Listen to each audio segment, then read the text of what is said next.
మద్యపానం ఆరోగ్యానికి హానికరం. Alcohol consumption is injurious to health. ఈ స్టేట్మెంట్ వినని వారు తెలియని వారు ఉండరు. అయినా మందుకి మాత్రం క్రేజ్ తగ్గట్లేదు. ఈ క్రేజే ఇప్పుడు కొంప ముంచింది. అసలు విషయం ఏమిటంటే ఓవరాల్ గా వరల్డ్ వైడ్ గా చూసుకుంటే 750,000 కేసెస్, ఇండియాలో 62,000 కేసెస్, చైనాలో 280,000 కేసెస్ అండ్ అమెరికా విషయానికి వస్తే 100,000 క్యాన్సర్ కేసెస్ రికార్డ్ అయ్యాయి. And every year 20,000 people cancer వల్ల చనిపోతున్నారు. ఈ క్యాన్సర్ ఆల్కహాల్ తాగడం వల్ల వస్తుందని యుఎస్ఏ సర్జన్ జనరల్ వివేక్ మూర్తి మాట్లాడుతూ తెలిపారు.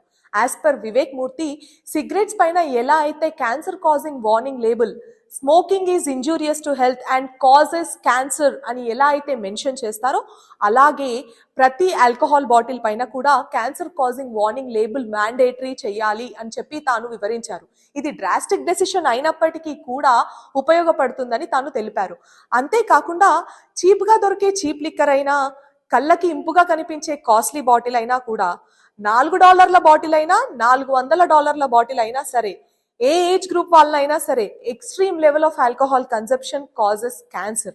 ఇప్పటికైనా సైంటిస్టులు, రీసెర్చర్లు చెప్పిన మాటలు గుర్తుంచుకొని జాగ్రత్త పడాల్సిన అవసరం ఎంతైనా ఉంది. ఇకపై మందు తాగితే క్యాన్సర్ జబ్బుకి వెల్కమ్ చెప్పినట్టే.